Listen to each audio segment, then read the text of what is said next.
Everyone that knows me or is familiar with my channel knows that I've said 2012 is the worst movie I've ever seen in my life.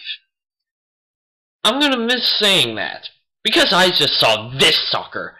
For those of you that are familiar with this movie, you're probably screaming, "No, Matt, how could you do that to yourself?" Well, I'll tell you, this guy brought it to me. So without further ado, 2003's The Room.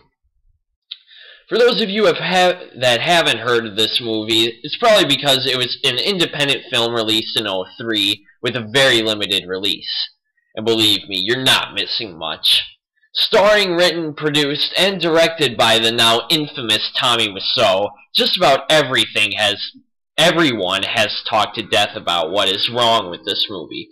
But I'm going to give my 2 cents just because I have some things to say.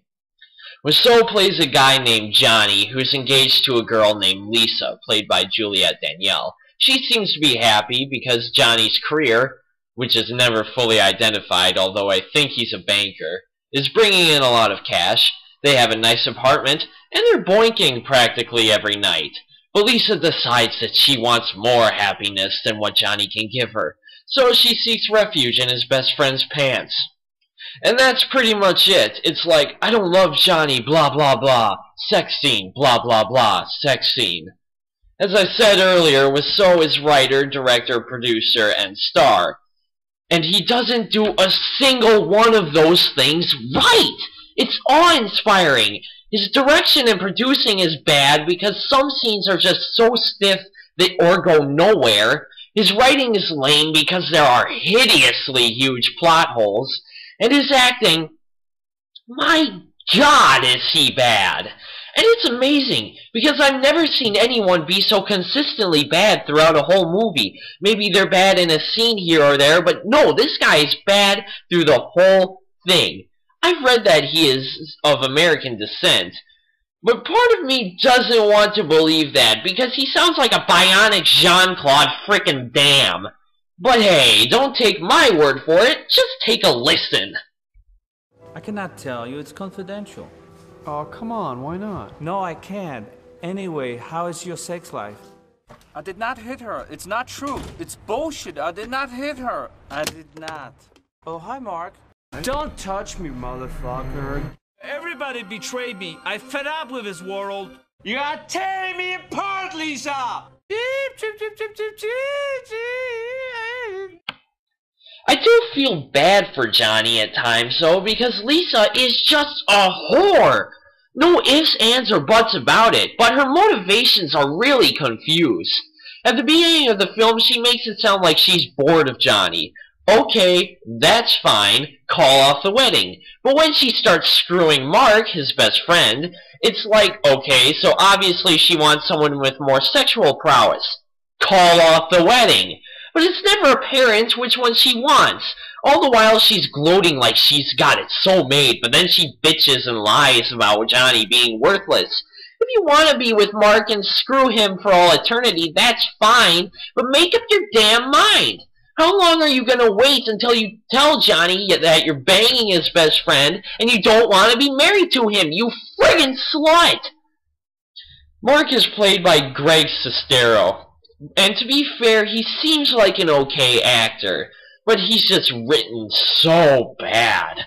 Every time Lisa starts stripping down in front of him, he always says, "Well, what's going on?" or "What are you doing here?" She wants you, you Nimrod! Hasn't she made that clear already? Hell, she slept with you once already! There are several subplots that are built up then abandoned immediately. The most notable are that Lisa's mom has breast cancer, a college friend of Johnny's, named Denny, is in trouble with a drug dealer, and the group of guys get dressed up in tuxedos and then play football. Well, I feel glad for these subplots. They don't have to be a part of this broken down mess of a film. Congratulations. This is a huge spoiler, but if you actually still want to see this movie, you're a lost cause already.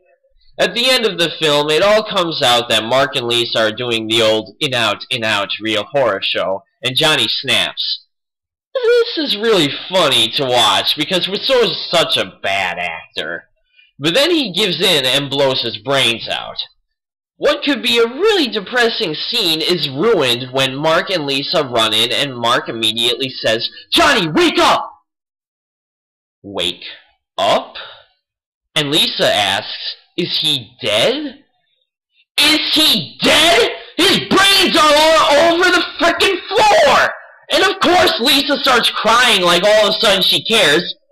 Nope, sorry, wrong, I'm not falling for it. Especially when she rebounds to Mark right away, but Mark finally has the balls to dump her like he should have after they first had sex. A much better ending would have been if Johnny ran to Mark's apartment, shot Mark, Lisa, and then himself. Because then 3 of the worst aspects of this movie would be dead! Why is this movie called The Room anyway? Wiseau says it's symbolic of the special room you can go to in your mind. Well, that's okay, that's fine, but how does that transfer to the film? Is Lisa's room in Mark's crotch? Is that what you're getting at? I thought this film was going to be a horror movie. I mean, just look at the poster! Doesn't that look like the poster for a psychological thriller or something like that? Not a drawn-out drama that verges on being softcore porn?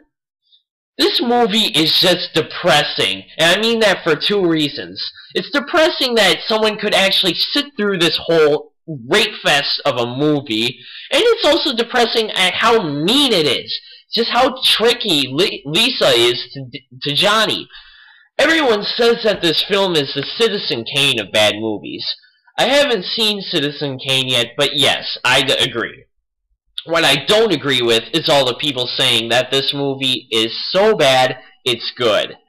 I'm sorry to say it, but this movie is so bad, it's really, really bad. But it is somehow so entrancingly bad that it kept me watching through the whole friggin' thing. Unless you have the same morbid sense of curiosity as me, I would recommend staying away from this film like it was the plague. That's my diagnosis.